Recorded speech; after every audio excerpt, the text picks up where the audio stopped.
well-being and fun into all of our lives. And one of the ways we can do this is through the sense of poignancy that can happen when we reminisce and we take ourselves backwards in time. Now, of course, even that has its own caveat. You don't want to go back to something where you're going to be sobbing the rest of the evening. But for most of us, we have a lot of pockets of nostalgia that are really funny or interesting. And that's where Debbie and I are going to go tonight. We've got a whole series of topics. We hope you're going to enjoy them. And as I always say, we tell the truth and we share everything that's fit to print, almost. Okay? There are things we don't talk about, but, mostly we are very good at sharing our lives and our humor, and we're here to do that. So, Debbie, what was the first topic we had talked about doing? Well, we had, and by the way, I don't want to scare anybody with my bride back there, but I am a Halloween freak, and some things are too big to go into a closet, so she comes into my office.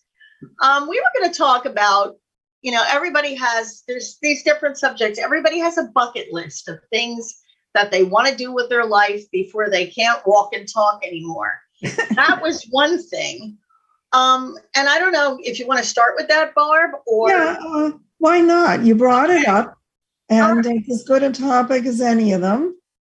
Well, the reason I thought of that before we did the show is I actually was cleaning out a drawer, believe it or not, and I found a bucket list that I had typed up from 2005, because there's something on it that would point to 2005. But I have 30 things on it. I'm not going to go through all 30 of them. But on my bucket list, I've only achieved since 2005, probably 5 of these things. So, I don't know. Share a couple that you've succeeded at and share a couple that you haven't. Well, we both talked about something that would go in the bucket list that you just stated before. And I see it on my list of one of our wishes was to go to a different place and live for a month. And my specific place was New Orleans. I love New Orleans, and I'm a little scared of it now because it seems to have gotten very dangerous since COVID. But I've always wanted to just go down there. I love the town and everything about it, and live it for a solid month. So where's your place you'd like to go live for a month? I would like to go to live in London. Of course, again, not tomorrow. Now I'm going to wait till things quiet down. But I have always loved England. I even have felt, maybe I had a past life there or something, because I'm so attracted to it. And just the idea of being in a new neighborhood, meeting people casually, relaxing, having tea every day, going to the shows at night. It's just fun. I don't want to live there permanently. I like the idea of change and adventure. Mm-hmm. I always have liked that. So I'm right with you, and maybe it'll come true. In New Orleans always felt for me, for the first time that I went there, that I knew where to go. I kind of had this instinctive feeling that I had lived there in a previous life. And I knew what streets to go down. And there's other places where I've gone to where I have a sense of, I don't like it. And it's just ridiculous. One of them is Costco. I don't know why, but it gets me. But New Orleans always made me feel safe and good.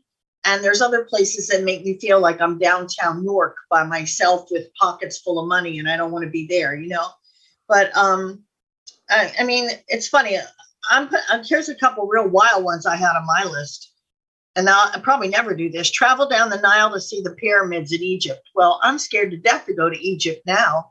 And when I wrote this, that was an actual place that you could visit and you wouldn't be afraid to go. I mean, the world has in how many years? 16 years has changed dramatically. Mm-hmm. And here's one I'll never do: go fox hunting again.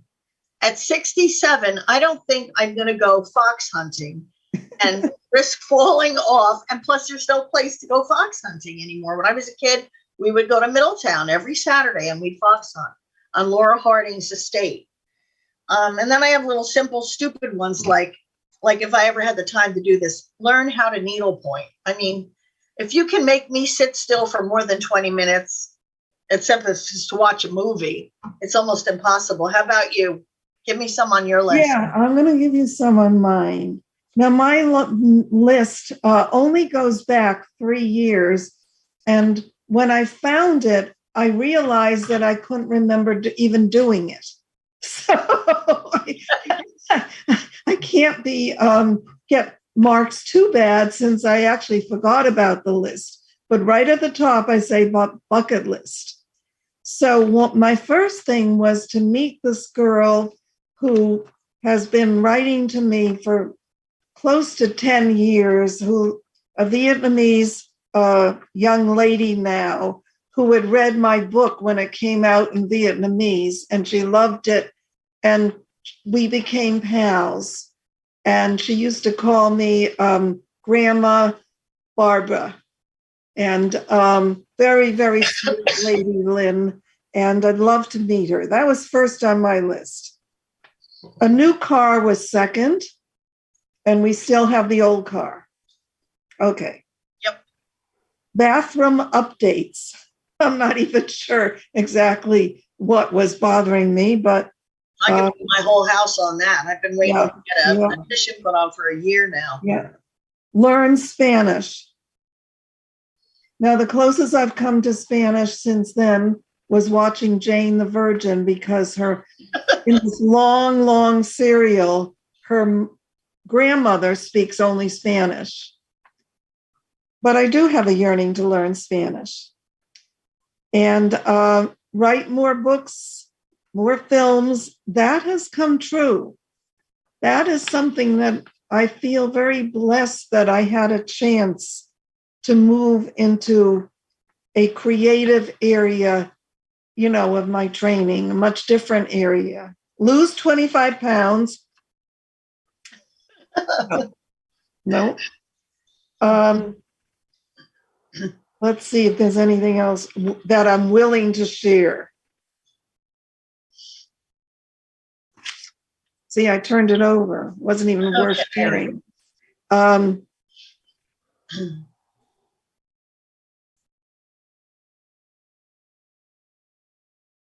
All right, I'll fill in the dead air. Fill in, because that's all I can share. Okay, well, I can read what I have done on my bucket list, and there's only a couple. I have visited all the Gilded Era estates of the Hudson Valley. I have done that. Buy and drink a bottle of Perrier Jouet champagne. Yes, I have done that. Wow. Get a box of Vosges chocolates, which I got. Own a Windsor ladder back chair. And I do have a beautiful one, believe it or not, from the 18th century. What else here? What else did I get here? Go to the Fairy Ball in Salem on Halloween. I did it. And eat at Peter Luger's Steakhouse in Brooklyn. I did it. Wow, you did a lot. And own a croquet set. I bought one. So those are the ones I've done on my bucket list. Yeah. Well, one of the ones that I had on my list from way, way back, probably almost 20 years, is still something that I would love to do. I've got to do some of it through making my films, but I would love to have a job for, say, half a year, and in London would be fine, where I was one of the people on a show, one of these wonderful Channel 13 shows. They do the romances and so on. Oh, yeah, Masterpiece Theaters. Where I was one of the prop people that had to organize the correct things so they were in period time, Yep. You'll have to write to Julian Fellows. because he did all the Downton Abbey, and he's doing a show that's premiering the middle of this month, called The Gilded Era, which I'm really looking forward to. I always wanted to do that. And I ended up in very academic, educational fields and then psychology. And, but I have done a lot of it incidentally, like us using our house in several of the films. Right. Mm-hmm. We've used different always be able to remember it that way. I know. And so that's pretty much what I'm willing to share out of that list. But I want to say one other thing. Being a psychologist, I am very, very aware of the self-esteem limitations that we place on ourselves, in the sense that we often feel, well, we have this inner critic, and the inner critic can be very tough on us. Mm-hmm. And we can feel very bad. And I have had the same feelings my clients have. It's not like you just go through life, and some people never have anxiety or anything. Most people suffer at some level and try to get away from it and better it. So one of the things I had put on this list was about myself and my own mental health.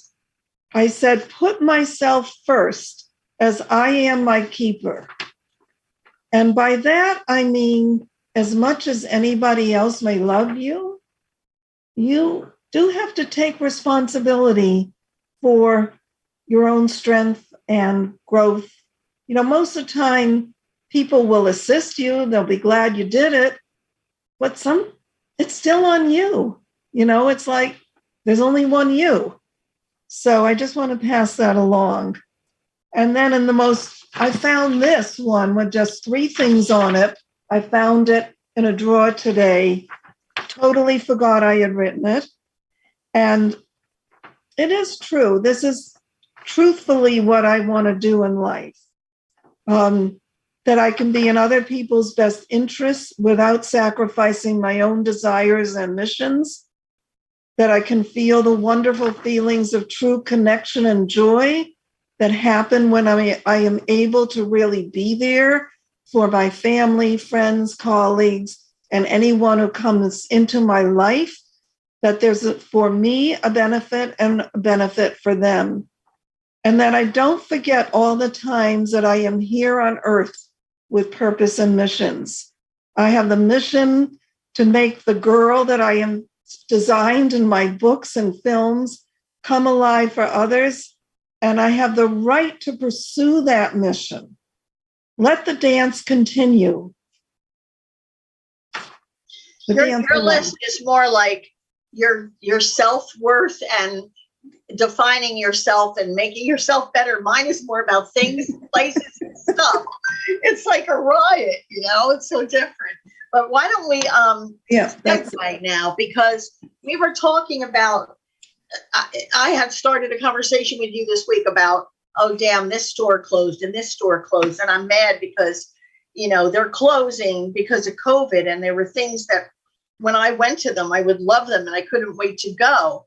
So we figured we could talk a little bit about, right in the pandemic, things that have bothered you that have closed. And then let's talk about also the things from our childhood, the stores that were so iconic that we loved. You want to do that next? Definitely. Okay.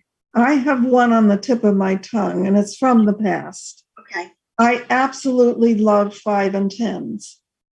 Well, to me, they were a paradise. And they were one of the things that in my generation, a child could have $2 in her pocket and a quarter for the bus and go and spend 2 hours up and down all the aisles of the makeup and the clothing, and in the basement, all the brooms and I don't know, everything to furnish a house.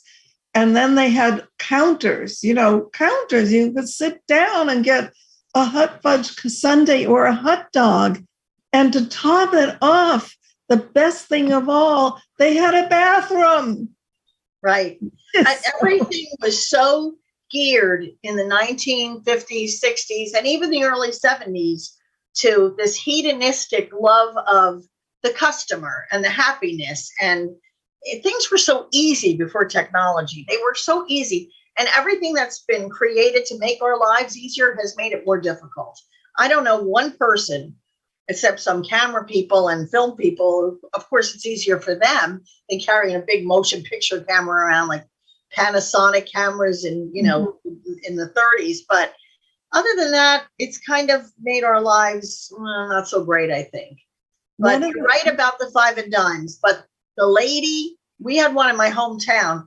And when we would go in there, because I love the wax lips and I love the little bottles that had the liquid in them, and I love that.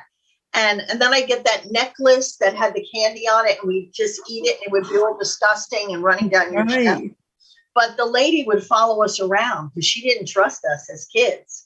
And that was the Five and Dime in Allenhurst, right on Main Street. Oh. And then I remember Kresge's. Remember Kresge's? Yes. And going in and even my hometown had a really cool pharmacy that had a soda jerk with a costume on. He had the hat and the white shirt and the black belt and the white pants. It was really nice, you know. It was very nice. Now, I don't remember whether this happened in a 5 and 10 or whether there was a fabric store right next to it. I can't remember now. But I was one of these children that was constantly making doll clothes. Even into my early teens, I could have gone into seamstressing, but I didn't. Anyway, I fell in love with Queen Elizabeth. I'm telling you, I have this English thing. So I decided at one point to take my last doll that I was still keeping on my bureau that, you know, was about this big with a hairdo and whatever, and make her a coronation outfit. Oh, wow. So I went down to this fabric store and I was telling the lady that what I was going to do. And she gave me a small piece of velvet and she gave me a small, like a satin for the basic, whatever I would call it, like gown underneath. And then she said, and she was very sweet, and she said something like, and dear, you can take this home to just finish it off, no charge. And it was a little piece of ermine fur. Oh, my goodness. You know? Yes. Yeah. So probably most people under 40 don't even know what ermine is. No. You know, I mean, I don't know. It was just really so many things that, you know, you just don't hear or see or anything anymore, you know? It's like a crazy world. But yeah, I remember Steinbach's was the big store in Asbury Park. And in Long Branch, it was Vogel's. And the thing about it was everybody kind of got the same stuff. So when we got saddle shoes, everybody had to have saddle shoes. And there was one drugstore, Rexall, and there were just the shoe store was Buster Brown's when we were little. And then when you got older, you went to Tom McCann or Kinney's. But it wasn't all this homogenized stuff. It was little individual stores, and it was so nice. I remember we had two toy stores, only two toy stores. One was in Little Silver, and that was Little Silver Mike's. Beautiful toys, like FAO Schwartz down here. And then we had Frank and Betty's in Neptune. And the posh kids went to Little Silver Mike's, and the lesser kids and parents that didn't have the money went to Frank and Betty's. Well, we didn't really have toy stores that I remember. But what I remember was Reed's, and there was another department store. His name is eluding me at the moment in Bridgeport. And they had gorgeous toy departments. Oh, yeah. You know, and I used to walk around and look at the dolls and everything, the trains they had set up. And it was a type of place you just wished your mother would leave. And suddenly I'd be locked in for the night. Yep. Like Little Audrey, the cartoon. Remember Little Audrey, the cartoon? So that was my wish. And Mally's, that was in New Haven, where I was born, was a gorgeous store also. And I think I told everyone, but not everyone listens to every one of our shows, so I'll take the luxury of telling it again, that Mally's had old-fashioned elevators attended by an attendant. Oh, And yeah. these elevators had all the metal work, with the wrought iron, and the little seating in the back. If you were tired, there'd be like a velvet covered seat across the back. But they were amazing. Well, anyway, when I was about 4 and I had yet to even go to kindergarten, I had a dream one night, and the dream was about going to school. And where did the school take place for me at 4, as I imagined in my dream? In the elevator at Mally's. Excuse me. I got a tickle. And the elevator had little desks in it. And wow. But you see how important that was to me in my mind. I didn't know what a schoolroom really looked like. So I grabbed in my sleep this beautiful elevator. Right. I remember Lord and Taylor in New York had an elevator that would bounce. So when you got to the floor, it would go like boom, boom, boom. Yeah, yeah. And the guy had the big cage that he closed, and everything was brass. And another thing I remember was the Woolworth building in New York, that most beautiful lobby in the world. Just the department stores were extravagant. Yes. And gorgeous. And just like Selfridges in England. And they were meant to be this experience of shopping. And then of course I guess the national chains were Montgomery Ward and 2 guys from Harrison, right? They were. I don't remember that. They don't stand out. 2 guys in Montgomery Ward were the 2 big stores. I think I didn't live near any of them, and only really went to. America was very regional as far as the departments. Yeah, exactly. So, do you remember a place when you were a child that you just couldn't wait to go and eat at a place, a restaurant that was just, you just got so excited to go to it when you were little? Well, yes, of course. And I may have told bits and pieces of this. It was the Chinese restaurant in New Haven. That was my dream restaurant from the time I was about 2. The Far East. And I loved to go there. I remember walking up the wooden staircase to get to the restaurant, which was on the 2nd floor. And there were all these lovely waiters who I assume were first steps out of China, because they barely spoke English, but they always, had a hand to pat on the head of a little kid and welcome, welcome. Now, my parents didn't have a lot of money, so they weren't going to order from me because I was 2, 3, 4, 5, when we would go there. But I got a glass of water. I got the French bread that they always put on the table. I have no idea why this Chinese restaurant had French bread. Me too. I've never heard of that ever. They must have had a cousin that had the bakery shop or something. And then I got the vanilla ice cream from one of my parents, which, they had for dessert. But I love that restaurant. I know. There was one that my parents would get all dressed up and we go, it was called the Marine Grill. And it was right on the ocean on Deal Lake, but out by the sand. And it was just like a vacation and so beautiful. And every kind of seafood. And I think like lobster was, $6.50 or something on the menu. So I remember a lot of the restaurants in New York because my dad was in New York. So when I was little, I'd go up with him and we would go to, Delmonico's and 21. And I really had a privileged childhood. Was very lucky. And I remember those restaurants and the way they treated my father, Sure. Big shot. Well, I didn't have that level, even though my father was a dean and then a superintendent of schools.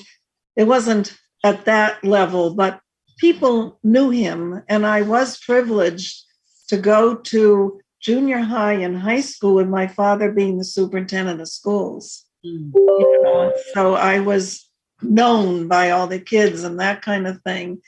But the place that my parents loved the most when I was in high school was the local diner. Okay. And now my mother got pregnant when I was 16, and that's when my sister was born when I was 17. Yeah. And she didn't really want to cook much during that pregnancy, which I can't blame her. We went to that diner almost every night, and everyone knew us. And it was almost like that show. What's that show? You'll Always Have a Home. The comic. Yeah. Cheers. Yeah. Well, I miss those places, and there was there were places that were iconic restaurants that were there for 60, 70 years and were the standard of, like, one of them around where I live was the Cypress Inn. And it was famous for its French dip sandwiches and its roast duck. And, that's another thing too. You don't find the same menus on restaurants nowadays. Most of them had, French dips, and they had escargot, and they had roast duck. And now things are so different. You don't really find much French food. You don't find German food too much. Mm-hmm. The styles have changed so much. But the Cypress Inn was, and then all of a sudden it was gone. It was gone. I guess everything I talk about has a certain sense of melancholy at the end, it seems. Well, we didn't put this on the list, but it's very important in my nostalgia. And that is the dress shop that became famous, Lohman's. Oh, okay. We had Norwalk was a very ordinary town when we lived there. It's now become more like Stamford, really a notch up. But then it had no real clothing stores except the small department store. Lohman's was like a dream come true. And did you ever shop in Lohman's? I've heard of the name, but no. But you haven't. Okay. I don't think we had one around us. In the front, they had all the racks like at Marshall's, except the clothes were much better. Mm-hmm. They really brought in nice stuff. And then when you went in the changing room, it was a shared room, and you always looked great in the mirrors, fabulous. And it was years and years before I really reckoned with myself that those were special mirrors. Oh, skinny mirrors? Yeah, they were special. I looked so good in them. But anyway, that's where I got my first party dress as a young teenager, not a little girl having her birthday party, but a beautiful dress that was totally overlaid with lace. It was beautiful. And that was where I got a trench coat that looked like it had come out of Paris. Oh. With all sorts of extra pockets but the styling was gorgeous. Remember, Barbara, how you could go in and put things on layaway too? Yeah. I would get something. I remember you maybe remember my maxi coat. And I think I went in every week and put $1 on it. But they let you do layaway. Yeah. Hamburgers, Macy's, let you do layaway. It was just like life was easy, and everybody, no matter how much money you had, you could get things. You didn't feel, shorted at all. Well, look at it. Half of the stuff we had was free. TV, everything was, electric bills were $5. It was nothing. So I don't know. So let's see. What else was on our... talk about television shows we loved as a kid. And that would be more like Universal as far as Connecticut and the New York metro area. So what were your shows you loved? Well, really my favorite show of all time till I was, well into adulthood would have been I Love Lucy. Okay. Nothing compared to the I Love Lucy series. Later on when she had aged, I sort of fell out of watching her because they didn't have the energy and the bounce that in her first years she really had. She was dynamite. And it was the kind of program where, like, something today, like maybe I'll say Seinfeld for humor, was well done. It was well thought out. Like you can watch Seinfeld series more than once because there's so much. And with the Lucy shows also, there was a very careful dynamic of directing and so on going on in those shows. Although they had a few things that would not happen today, like once Desi pulled Lucy on his lap and spanked her. Yeah. That would not work today. Mm. Oh, no. But basically the friendship with, I forget their names downstairs. Ethel. Yeah. And the jokes that Lucy could pull, and then the crazy things, getting a job with stuffing the chocolates in her mouth. I mean, pure humor. Yeah.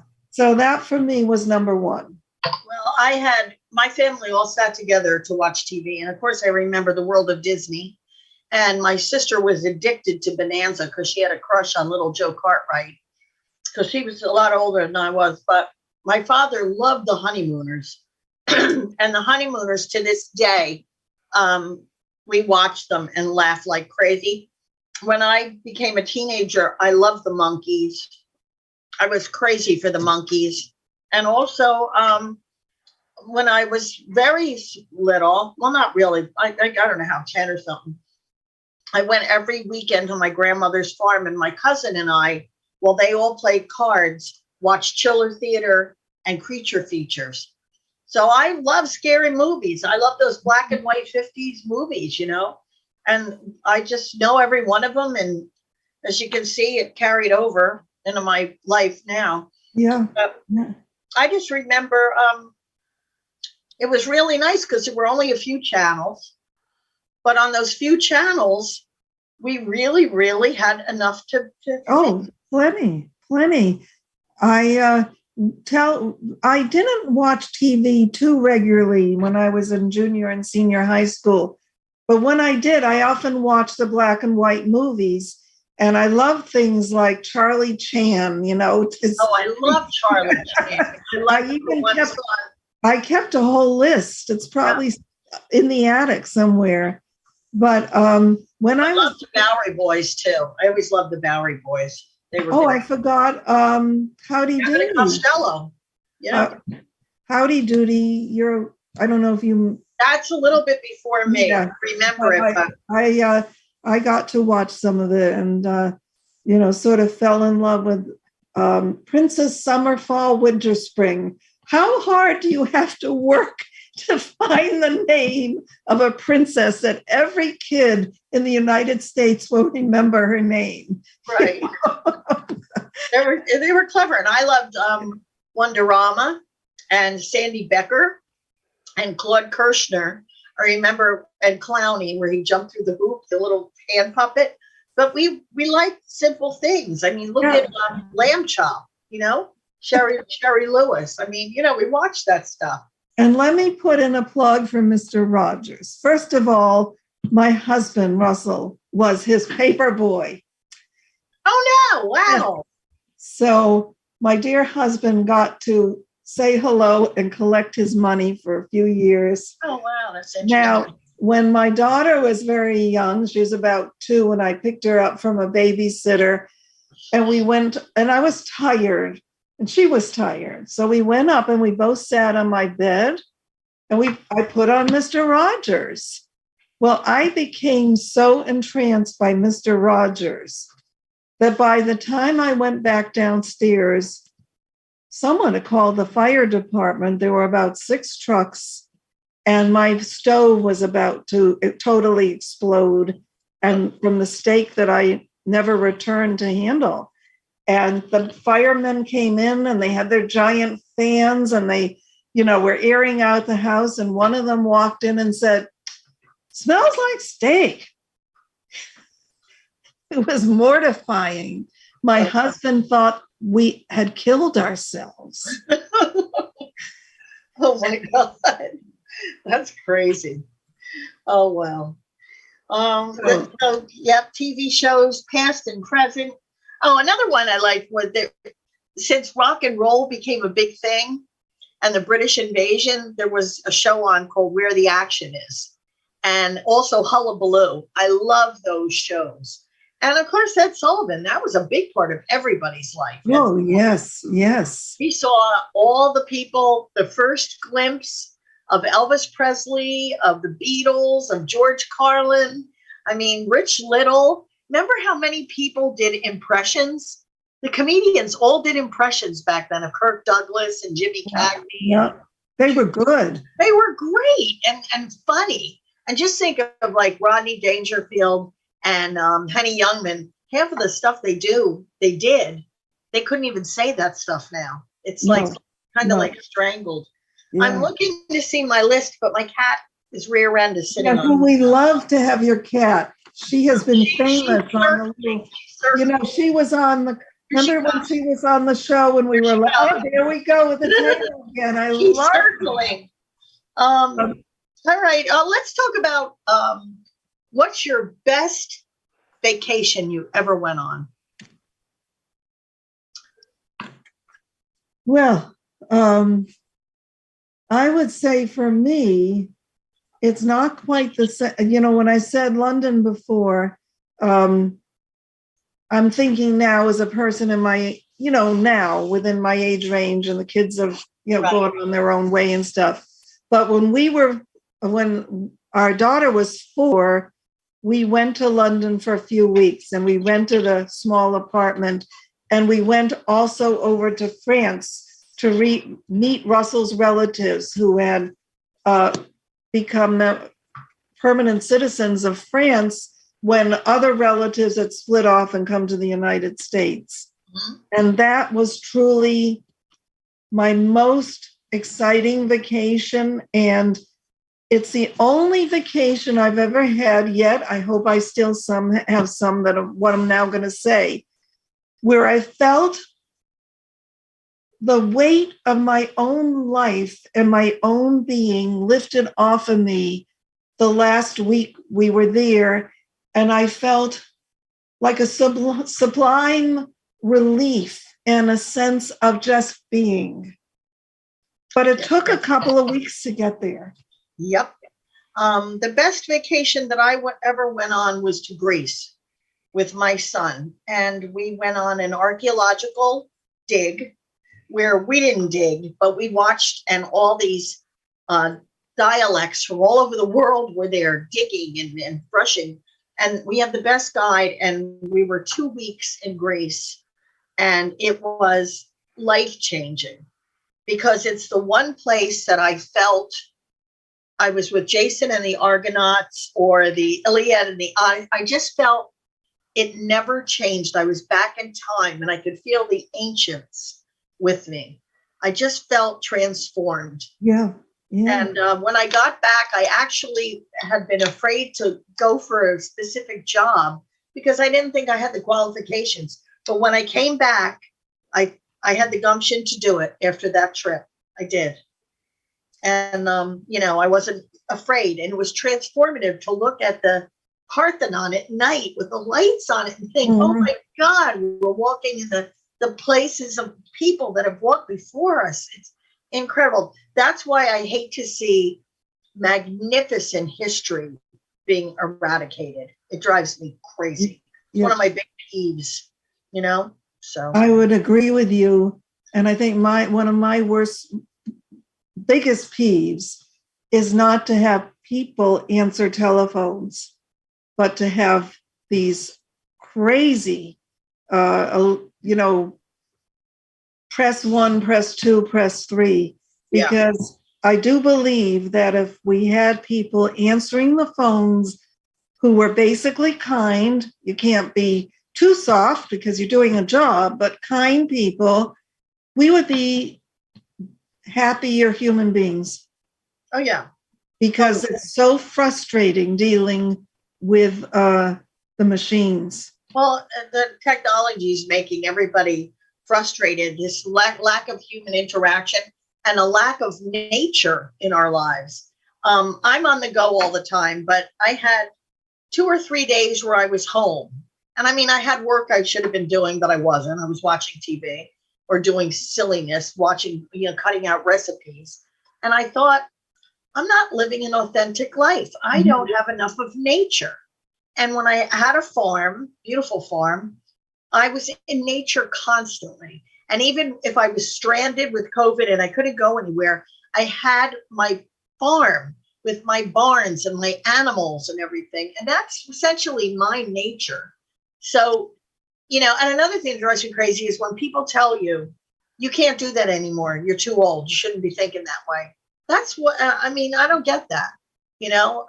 Why can't I still ride horses and have a farm? I'm going to do it. And, but anyway, yeah, we have a lack of nature in our lives, and running on a track or walking on a trail that's blacktop is not real nature. I don't know. I love the woods. Yeah, you had a lot more opportunities than I did, but I grew up with normal neighborhood nature. But going back to travel, the second most significant vacation I ever had, I was in Greece for 2 weeks, plus some other travel. This was the end of my junior year of college, and it was a trip my parents had promised me if I had broken up with a certain fellow that will remain nameless. So anyway, but I took the trip with my girlfriend, and because he's really a nice man, I don't want to, okay, now people are really going to wonder, but anyway, off to Europe I went, and we went country to country, but the most important part of it was Greece, because we got to live with a family. Nice. And that sense of slowing down and being wanted by strangers who really enjoyed our company, and meeting some of their friends, and like you're saying, go to all these outstanding places. It never left me. It was just something I'll never forget. And it also helped my sense of self, because I had gone to Barnard, which is a very, very, it's one of the Seven Sisters. It has a lot of, history. And it's a very hard school, or it was when I went, because the Bronx High School of Science, I want to tell you, they're not kidding. Every kid from there was a genius. And I didn't do well at Barnard at all academically, although I made it, And that trip, I came back like, hey, I can do this. I am not damaged. I am just going to get through this senior year. I could get through Europe. Even when my friend got sick and went home, I could be by myself. This is not going to, I'm strong enough. And I did better my senior year than I had done before. And it transformed me. So I know what you're talking about. And I think it's very important, if there is any money or potential for a kid to earn money and get on some sort of trip, in his teenage years, his or her trip, it can be very, very important. And it also moves the kid a little bit away from the family. Yeah. Lots of times families inhibit us. They love us, but they inhibit us. Totally. So I don't know if we should wrap. We've been on for 45 minutes. Yeah. Let's just go to the last thing where, let's see, we were going to say, what if you could go back in time to 1 year and bring one thing with you? Oh, yeah. I would go back to 1894 to the Chicago Exposition, and I would bring a suitcase full of antibiotics, because you would never make it ever and live past 40 or 50. It would be a miracle without antibiotics. And then we can also pick one day in our regular lives to go back to. And that was, my father had bet me, my horse was so bad, but he had so much talent. My father bet me $100 that I couldn't win a ribbon in this one horse show. And he was so sick of paying my entry fees. And he said, that damn horse, I'm not going to do it anymore. And not only did I win a ribbon, but I got reserve champion of the show. Oh my I went to God. my father and went, pay up, Dad. It was hysterical. I'll never forget that day. It was wonderful because we just kept winning. And it was like myself and my horse were one machine. We weren't separate. We were like a machine. And I'll never forget that day. And I love that horse. That's the best pet I ever had in my life. I love that horse, Elkin. I had him for 28 years. And so that's my past and that's my now life. How about you? Well, I would say that if I could pick a year, it probably would be in the 1888 to 2000 till 1900, because I'd like to have experienced life with my grandmother and my great grandmother, and really have a sense of living at that point in time. And that would be that. And as far as exceptional days, for me, I'd say, and it's funny, this goes back to Queen Elizabeth the First. I played her in the drama class I was taking in fourth or I think fifth grade. It was a real class downtown Bridgeport. It wasn't in school, and I played Queen Elizabeth. And there was a part, this was the recital, there was a part where I had to go in front of the audience, kind of leave the other actors and put my arms up and kind of give some sort of deep sense of my power and my love of the people and whatever. I don't even know what I said, but it was, it was like the moment when the president or somebody says something no one will ever forget. If not now, when, Right. And when the recital was over, I went to meet my parents and they had a little corsage for me. And all these strangers came up to me and said, "You were unbelievable. We felt so moved." And that was the acting bug. That was very, very special to me. There's nothing like being on stage and getting applause. Nothing like it. Nope. And the other thing that I'll bring up, just because I'm a psychologist, I'm always trying to help people, reassure them. I was miserable. A boyfriend had broken up with me in early high school. I was devastated and lonely. And we had just met this wonderful older family that we were starting to see. And Mr. Sylvester, the husband in this family, took to me and sort of semi-adopted me for 5 years, and sort of got my father a little jealous, but it was totally a friendship of minds, and he didn't have any grandchildren. So I was so low. It was a Saturday night. No, Saturday nights were critical when I grew up. No date, no one had called. And suddenly they called Mr. and Mrs. Sylvester. And my parents were going out. I was going to be alone. And they said, "Hey, would you like to do something with us tonight?" And they took me to dinner, and then we went to a school play. They saved me. Oh, that's a nice story. Nice to be saved. It is nice to be saved. So I think that rounds us up. Yeah, we filled them up, that's for sure.